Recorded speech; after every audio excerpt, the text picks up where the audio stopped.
So when we say Jews introduced monotheism to the world, I'm not even sure that's true. What we introduce to the world is that God is not an object, he's a someone.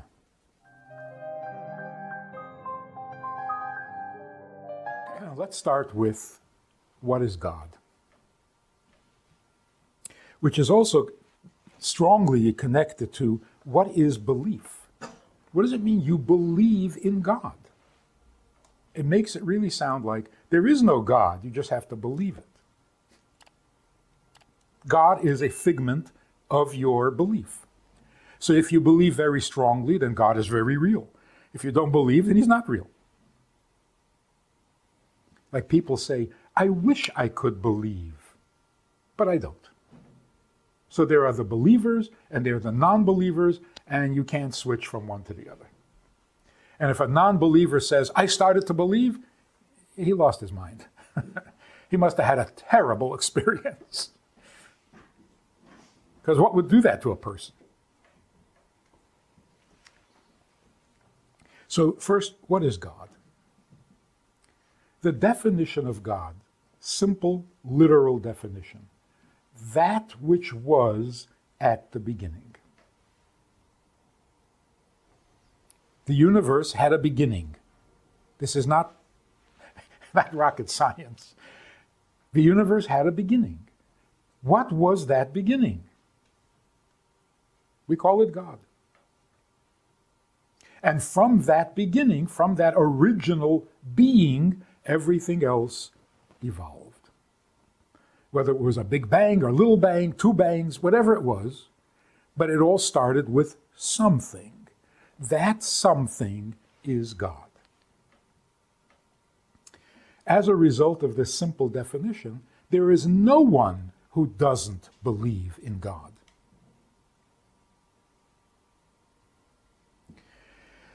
Except people who don't want to think. But the theory of evolution, for example, is a belief in God. But the God that they're talking about is a subatomic particle. There was a subatomic particle that was eternal, that was there at the beginning, it exploded, and the rest is history. So everyone has a God. Anyone who thinks. What came at the beginning? So there was this atheist, I forget his name, he passed away recently, he wrote books. God is not great. What was his name? Christopher Hitchens? Hitchens. So he was being interviewed, and the interviewer pressed him. You don't believe in any God? No God at all? Not a Jewish God, not a Christian God, no God at all? And he said, no, no, no. He said, then how did it start? And he got annoyed. And he said, I don't have to answer that. Okay? You don't have to answer it. I just thought I'd ask. I'm not forcing you to answer, but do you have an answer? He doesn't have to answer that because that's not part of science. That's silly. It's very much part of science. The whole thing, the whole theory of evolution is trying to figure out origins of the universe. What do you mean that's not part of science? So God is a scientific fact. And we're trying to identify it, trying to pin it down. So if you want to refer to God as it, that's fine. That's legitimate. Now, what is the Jewish concept of God? What do we know about God because of revelation, because of the conversations that Avraham had with God, and Yitzchak had with God, and Yaakov had with God? What do we know about God? Take a look at the laws of idolatry. What constitutes other gods that we're not allowed to worship or believe in? If I would believe, as some scientists do, that there was this particle, it's not even a subatomic particle, it's something, a particle, And that particle contained all the information and all the wisdom and knowledge that designs the universe, that controls the universe, and so on. And from that particle, everything else came to be. Is that idolatry? In simple words, are we supposed to attribute all great intelligence to God and to no one else? And if you attribute great intelligence to something other than God, you're worshiping idols? Like the counterpart to evolution, the theory of evolution, is intelligent design. As if evolution doesn't believe in intelligent design. Evolution means an intelligent evolving of a universe. Nobody denies that there's intelligence. And if you attribute that intelligence to a particle, that's maybe wrong, but it's not idolatry. If you attribute all intelligence to aliens, as some people do, the world was created and designed by aliens. Is that idolatry? No. Intelligence is not unique to God. Then what constitutes idolatry? What constitutes idolatry is volition. To believe that there is a particle that can decide whether it wants to create a world or not, that's idolatry. Because everything in creation is a fixed design. It doesn't have freedom of choice. Only God, the original substance, is totally free to do as he wants. So if you attribute that kind of independent will to anything in creation, that's idolatry. So the Jewish God is the original being who is free to choose, to decide what he wants to do. And he decided to create the world. So why do we refer to God as a he?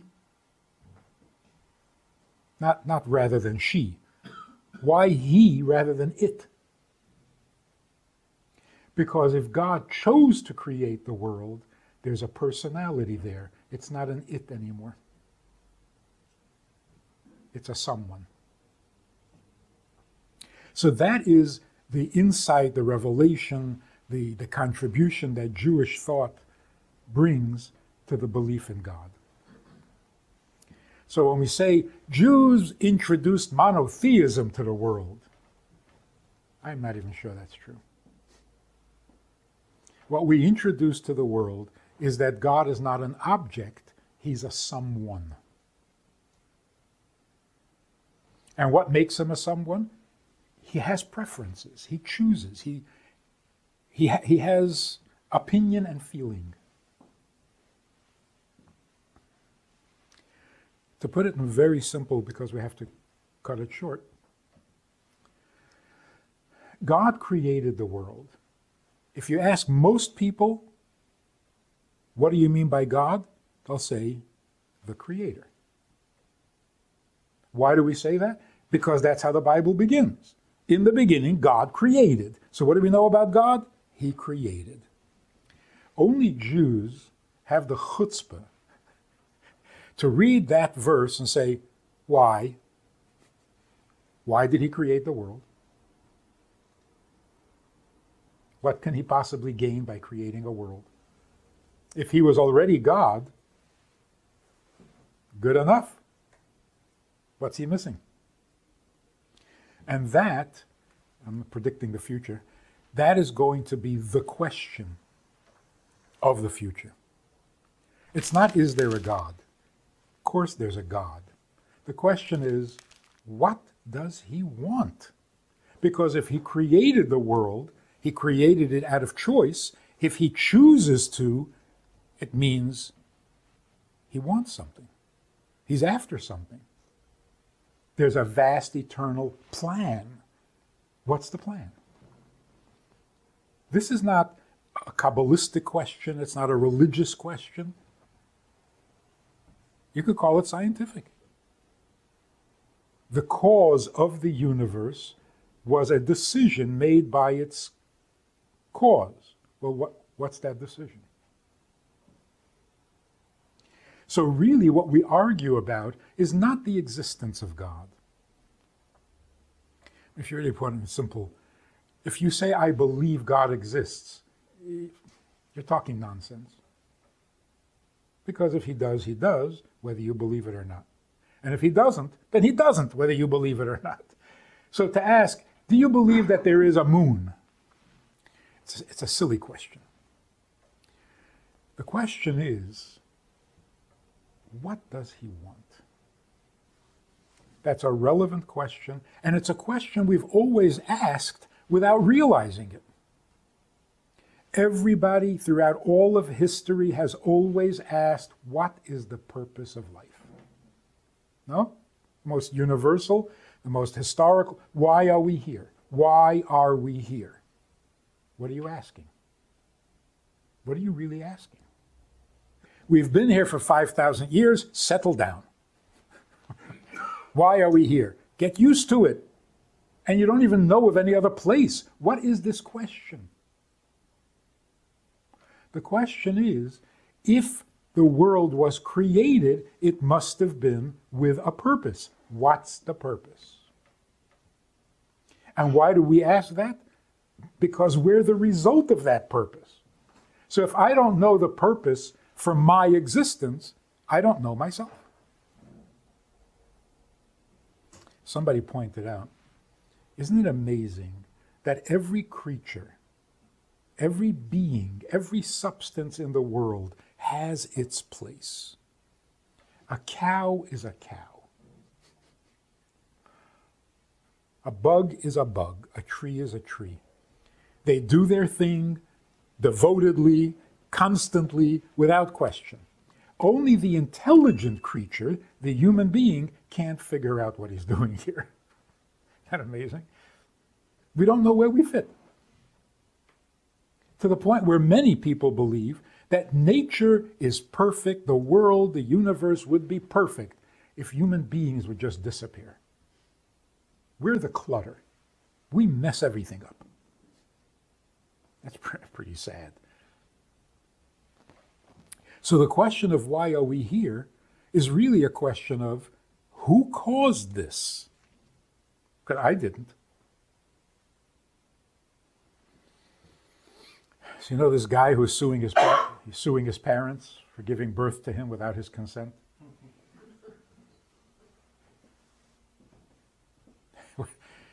What's bothering him? What's his problem?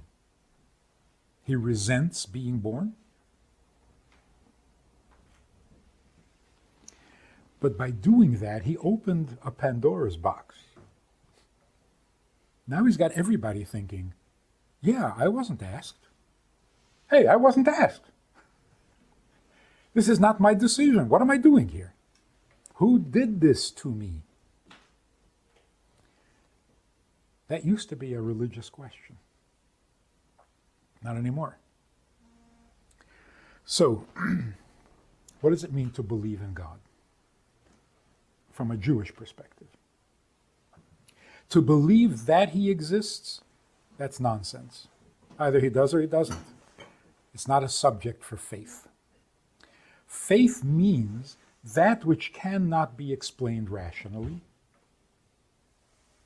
Can't, not that we don't have an explanation. It cannot be known, and when we face an issue that cannot be known, we have another tool in our repertoire called faith, with which we can deal, we can handle stuff that the brain cannot.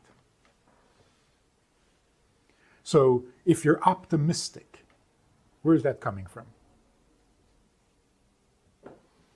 If you're optimistic, people will say to you, oh, come on, get real. Be realistic. Oh, so optimistic is not real?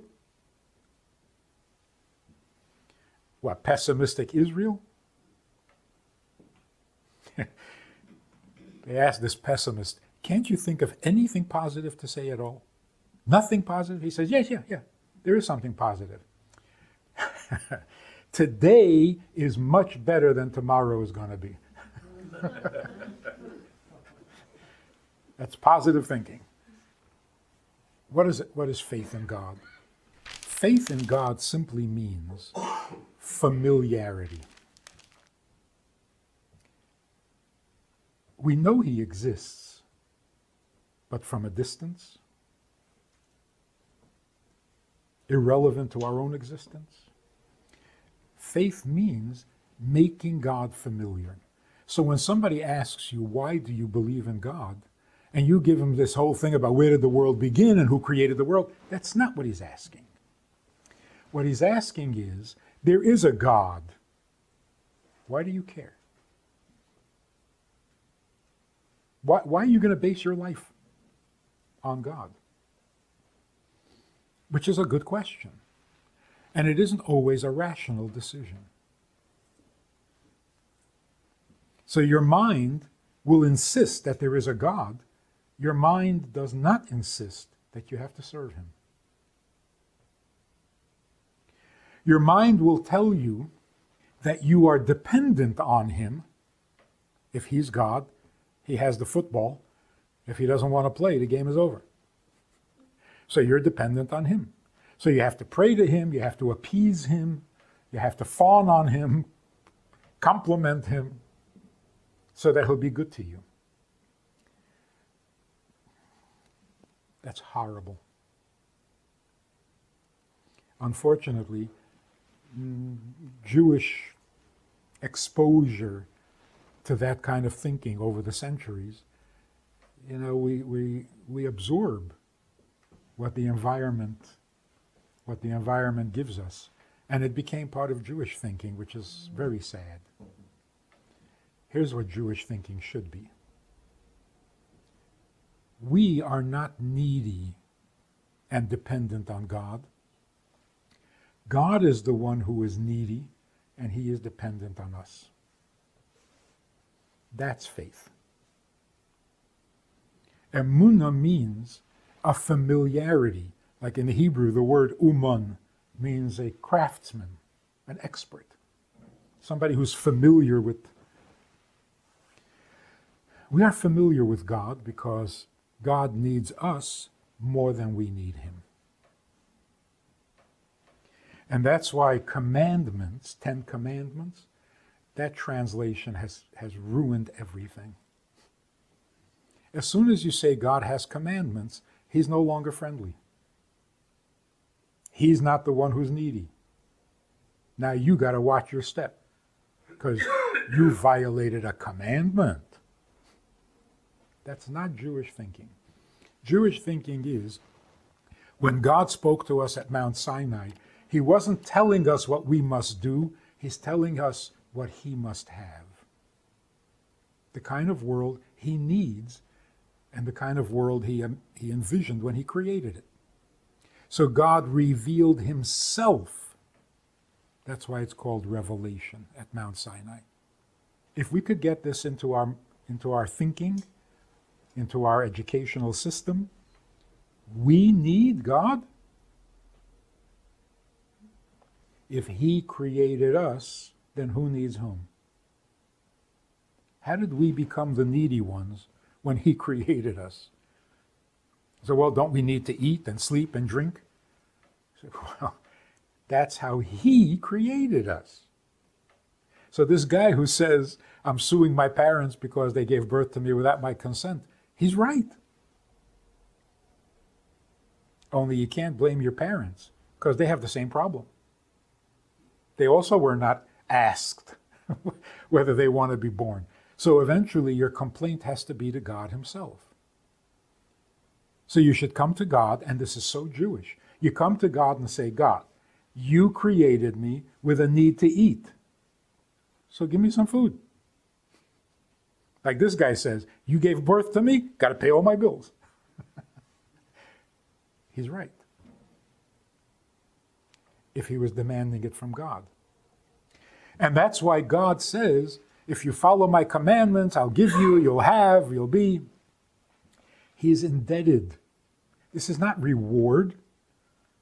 This is only fair. I created you because I need you this way. Well, if you need me this way, make it work. Give me the bread that I need. Keep me healthy. Otherwise, how can I serve you? So, two things happen when we switch. Who is the needy party here? Religion has used this as a whip. You better be religious because you're so dependent on him. If he's turned off to you, you're in big trouble. You're going to go to hell. It's so not Jewish. And when you hear it from a rabbi, it's horrific.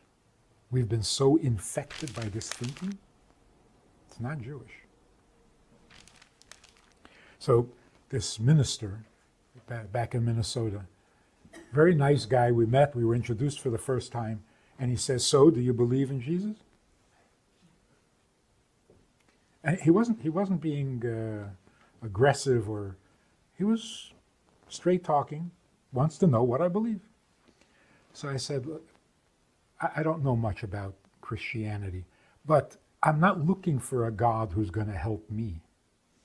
I'm looking for a God that I can do for, not have him do for me." And that's it. There was nothing he could say. He started to cry. And he says, "You know, I never thought of that." Are we here to get from God what we need, which he made us need? This doesn't make any sense at all. What is life all about? Fulfilling your needs. Did I ask for these needs? No. But you got to spend your whole life taking care of your needs. And if you don't, you go to hell? I mean, this is mind-boggling. No, God is the needy one, not us. This has two very important virtues. One is God becomes lovable, not distant and cold and invulnerable. And number two, what a relief. I'm not the needy one. That is such a burden off of our conscience. What's wrong with you? When are you going to be? How come you don't? Wait, you should. You better. No. I don't have to anything because I didn't create myself or the world. I'm here because he has a vast eternal need. And if I can do something for him, my existence is justified. Otherwise, I got no problems. So that's the future of psychology. We're going to stop looking for deep, repressed needs. Thank you very much. I don't need any more needs. Don't tell me I have more needs than I think I have. Tell me that I don't have any needs because I didn't ask to be born. Now, why am I here makes all the sense in the world. And the only answer to that is, well, ask whoever created you and hope that he had a purpose. Otherwise, we're all in trouble. We're here for nothing. If you enjoyed this conversation or this topic, and you're looking for more information, or you want to hear it again from another angle, there's a way to do that. And that is in this book. It's all there. Order it from Amazon. You can read it, reread it, and share it. We have a Sunday night program for VIPs that you might be interested in. It's informal, it's questions and answers, it's conversation. It's really relaxed, it's really pleasant, enjoyable, informative, and kind of community-like. It's a Sunday night program, there's a Wednesday morning program for the VIPs, and there's a Wednesday night program. All of it just conversation, casual, laid back, unscripted. So join us, take a look, click the link below and see which of the three suits you best, and join us for some enjoyable conversation.